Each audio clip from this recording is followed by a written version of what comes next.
Dear students, MCom final business administration की class में आपका पुनः हार्दिक स्वागत करता हूँ। पिछले वीडियो के माध्यम से मैंने आपको कुछ जानकारियाँ दी थी। एक बार उन जानकारियों को मैं पुनः रिपीट कर देता हूँ ताकि आपको यह पता रहे कि इस वर्ष एमकॉम फाइनल में आपको क्या क्या पढ़ना है। सबसे पहले अपन ने चर्चा की थी कि आपके 5 पेपर हैं, 2 पेपर कंपलसरी हैं, एचआरएम और मार्केटिंग मैनेजमेंट, और 3 पेपर ऑप्शनल हैं, management of public enterprises, management of cooperative institutions और industrial relations and social security. इन 3 में से 2 पेपर मैं आपको पढ़ाऊँगा, जैसा कि मैंने आपको पहले भी बताया था। एक पेपर है मैनेजमेंट ऑफ पब्लिक एंटरप्राइजेस, लोक उपक्रमों का प्रबंध, और दूसरा है industrial relations and social security का। कल वीडियो में मैंने आपको लोक उपक्रमों का अर्थ बताने का प्रयास किया था। अब आज के वीडियो में मैं आपको लोक उपक्रमों की विशेषताओं के बारे में बताऊंगा। लेकिन मैं लोक उपक्रमों की विशेषता आपको बताऊं उसके पहले एक बार जल्दी से हम रिकैप कर लेते हैं कि कल हमने लोक उपक्रम के अर्थ के बारे में क्या जाना था। जैसा कल मैंने आपको बताया था कि लोक उपक्रमों से तात्पर्य उन औद्योगिक, वाणिज्यिक या आर्थिक क्रियाओं से है जिन्हें केंद्र सरकार या राज्य सरकार अथवा केंद्र एवं राज्य सरकार संयुक्त रूप से चलाती हैं।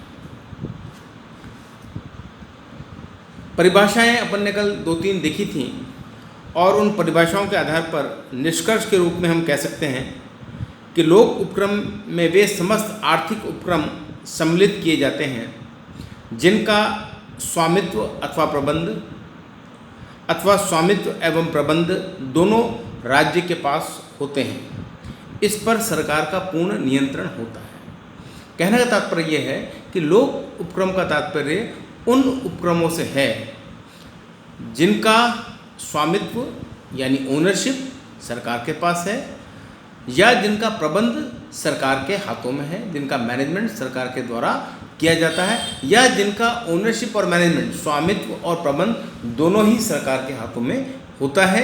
उन्हें हम लोक उपक्रम के नाम से जानते हैं। तो ये कल अपन ने चर्चा की थी और मैंने आपको विस्तार से बताया भी था कि लोक उपक्रम क्या होता है। आज इस वीडियो के माध्यम से मैं आपको लोक उपक्रमों की क्या विशेषताएं हैं वो बताने जा रहा हूँ। विशेषताओं को पढ़ने के उपरांत आपको और अच्छी तरह से भली भांति पता लग जाएगा कि लोक उपक्रम क्या होते हैं। तो लोक उपक्रमों की विशेषताओं में सबसे पहली विशेषता जो है वो ये है कि इनका चरित्र जो है वो सार्वजनिक है, सार्वजनिक चरित्र है, पब्लिक कैरेक्टर है इनका। सार्वजनिक चरित्र का मतलब ये कि इन उपक्रमों में जो पूंजी होती है, कैपिटल, या इनके द्वारा जो भी कार्य किए जाते हैं या इनके द्वारा जो भी सेवाएं प्रदान की जाती हैं उनका चरित्र सार्वजनिक होता है। ये इसकी पहली मूल विशेषता है। दूसरी विशेषता है सरकारी स्वामित्व। जैसा अपन ने परिभाषाओं में भी देखा था कि लोक उपक्रम वो हैं जिन पर सरकारी स्वामित्व होता है। अब सरकारी स्वामित्व का तात्पर्य यह है कि इन पर केंद्र सरकार का स्वामित्व हो सकता है, इन पर राज्य सरकार का स्वामित्व हो सकता है, और स्वामित्व यदि देखा जाए तो केंद्र अथवा राज्य का मिला जुला स्वामित्व भी हो सकता है। तो कुल मिलाकर ये है कि लोक उपक्रम वे उपक्रम हैं जिनका स्वामित्व सार्वजनिक होता है। इनमें सरकारी पूंजी की अंशधारिता 51% या उससे अधिक होती है। इसीलिए ये सरकारी स्वामित्व के होते हैं। ये सरकारी स्वामित्व के क्यों कहलाते हैं? स्वामित्व किसका होता है? जिसमें कि 51% ऑफ शेयर्स गवर्नमेंट के पास होते हैं। मतलब कुल शेयर्स का 51% अगर गवर्नमेंट के पास है, सरकार के पास है, चाहे वह केंद्र सरकार है और चाहे वह राज्य सरकार है, उससे कोई फ़र्क नहीं पड़ता। लेकिन अगर इनकी कुल पूंजी का 51% भाग यदि सरकार के हाथों में है तो वो लोक स्वामित्व वाली संस्थाएं कहलाती हैं। तीसरी विशेषता है लोक कल्याणकारी निकाय। लोक कल्याणकारी निकाय का तात्पर्य क्या है? लोक उपक्रमों की स्थापना के पीछे का जो मुख्य उद्देश्य है वो लोक कल्याण करना होता है, पब्लिक वेलफेयर की बात की जाती है।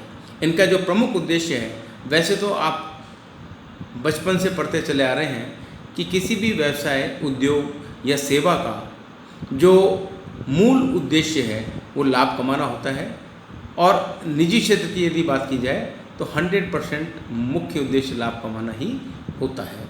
किंतु ये लोक कल्याणकारी निकाय हैं और लोक उपक्रमों की स्थापना के पीछे का मुख्य उद्देश्य लोक कल्याण करना ही होता है।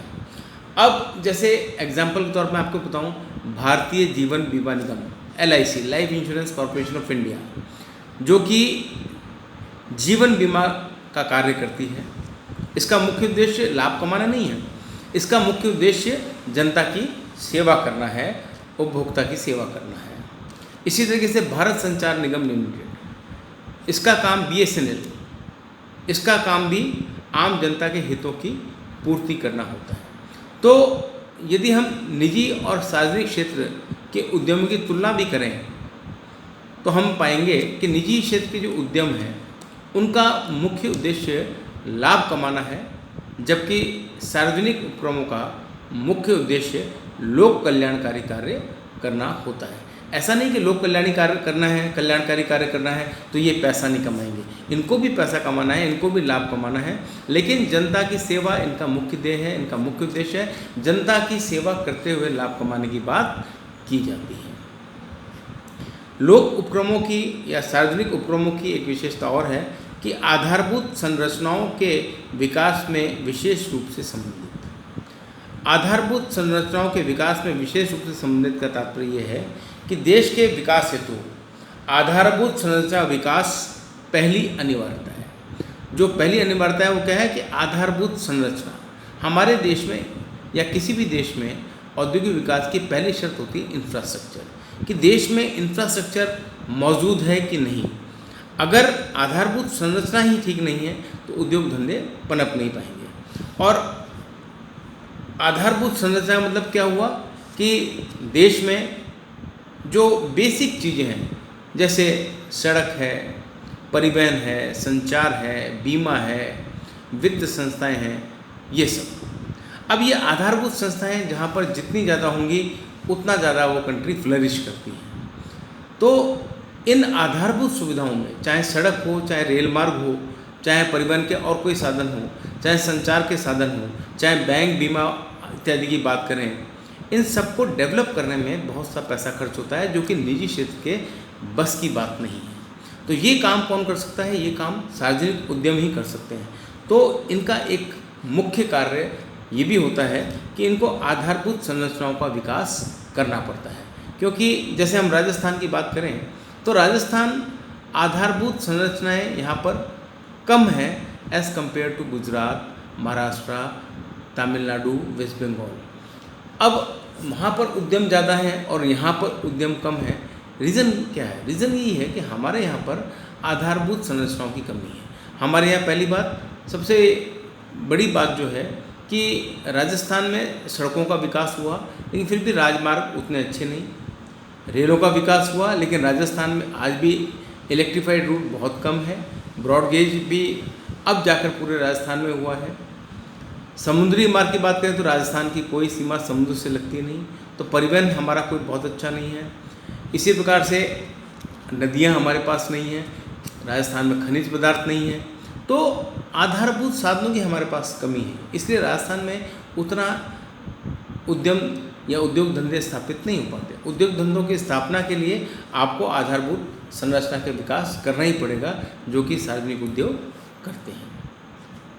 सार्वजनिक उपक्रमों की एक विशेषता ये भी है कि विविध गतिविधियाँ या क्षेत्र। विविध गतिविधियाँ या क्षेत्र का मतलब ये है कि सार्वजनिक उपक्रम उत्पादन और सेवाओं के विविध क्षेत्रों में स्थापित किए जाते हैं। सार्वजनिक उपक्रम उत्पादन का काम भी करते हैं, सार्वजनिक उपक्रम सेवाओं को भी प्रदान करने का काम करते हैं। जैसे एग्जाम्पल के तौर पर इस्पात, कोयला, गैस, और अन्य खनिजों के दोहन और उत्पादन के साथ साथ बीमा, संचार, परिवहन आदि सेवा प्रदाय के लिए भी सरकार इन्हें स्थापित कर रही है।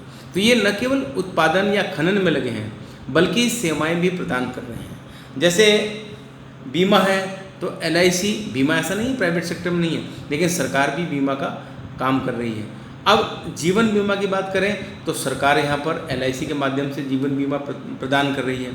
अगर हम जनरल इंश्योरेंस की बात करें तो देश में 4 जनरल इंश्योरेंस की कंपनियां हैं जो कि जनरल इंश्योरेंस प्रदान कर रही हैं सेवाएं।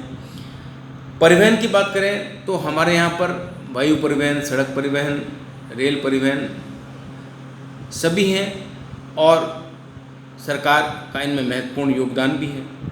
तो सरकार चाहे उत्पादन का क्षेत्र हो, चाहे आपका सेवा का क्षेत्र हो, सभी क्षेत्रों में संचालित कर रही है, अपनी सेवाएं दे रही है। एक अन्य विशेषता सार्वजनिक उपक्रम की है और वो है संतुलित विकास का लक्ष्य।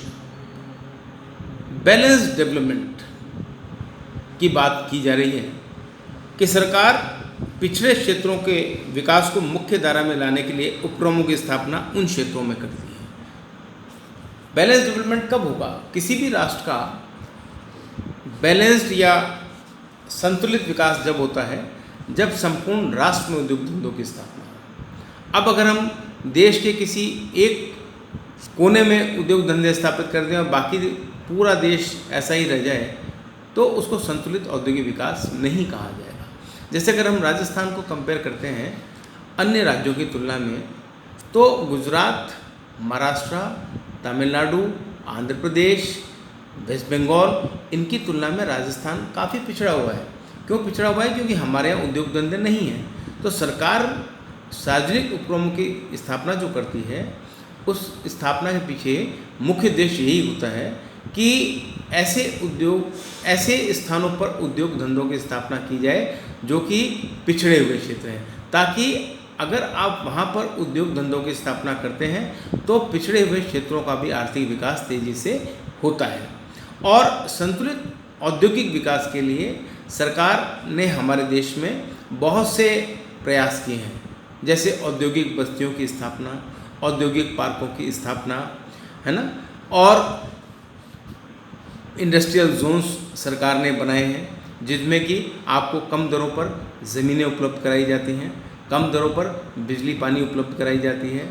शुरुआत के कुछ वर्षों में आपको टैक्स में भी छूट दी जाती है और अगर आप एक्सपोर्ट ओरिएंटेड यूनिट हैं जिसको EOU कहा जाता है और अगर आपका एक्सपोर्ट 100% है तो आपको टैक्स में पूरी माफ़ी भी सरकार के द्वारा दी जाती है। तो ये कुछ उपाय ऐसे हैं जो मैंने आपको बताए जो कि सरकार आमतौर पर करती है ताकि देश के उन क्षेत्रों का विकास भी हो सके जो देश के पिछड़े क्षेत्र हैं, ताकि वहाँ का भी आर्थिक विकास हो, वहाँ के लोगों का भी आर्थिक उत्थान हो। एक अन्य विशेषता है संसदीय नियंत्रण। संसदीय नियंत्रण का मतलब ये है कि सार्वजनिक उपक्रमों पर विभागीय मंत्री के माध्यम से संसद का नियंत्रण होता है। संसद का नियंत्रण निजी उपक्रमों पर नहीं होता। ऐसे बात नहीं है कि निजी उपक्रम पर सरकार का कोई नियंत्रण नहीं है, लेकिन डायरेक्ट संसदीय नियंत्रण नहीं है। लेकिन जितने भी सार्वजनिक उपक्रम हैं उन सभी सार्वजनिक उपक्रमों पर विभागीय मंत्री के माध्यम से संसद का नियंत्रण लागू होता है। और ये जितने भी सार्वजनिक उपक्रम हैं ये सभी सार्वजनिक उपक्रम संसद के प्रति जवाबदेह होते हैं। अपनी स्थापना से लेकर अपनी वित्तीय सहायता तक उपक्रम संसद पर निर्भर करते हैं। और अंतिम विशेषता है विभागीय नियंत्रण। सार्वजनिक उपक्रमों पर अपने विभागीय मंत्री का नियंत्रण पाया जाता है। मतलब सार्वजनिक उपक्रम जो है इस पर कंट्रोल किसका है? जैसे अपन ने परिभाषाओं में भी देखा था कि सार्वजनिक उपक्रमों का स्वामित्व भी सरकार के पास है और कंट्रोल या कंट्रोलिंग अथॉरिटी सरकार के पास है। तो सार्वजनिक उपक्रमों पर अपने विभागीय मंत्री का नियंत्रण पाया जाता है, यद्यपि उसमें प्रबंधकीय स्वरूप अनुसार भिन्नता पाई जाती है। जैसे मान लीजिए रेलवे है तो रेलवे महकमा बहुत बड़ा है, तो जो रेलवे मिनिस्टर हैं वो उस विभाग का नेतृत्व करते हैं। तो रेलवे पर किसका स्वामित्व है? सरकार का स्वामित्व है, लेकिन किसके माध्यम से? विभागीय मंत्री, जो रेलवे मिनिस्टर है वो उस रेलवे महकमे को देखेगा। इसी प्रकार से सरफेस ट्रांसपोर्ट, जिसमें बसें वगैरह सब आ जाती हैं, उसको सरफेस ट्रांसपोर्ट मिनिस्टर देखता है।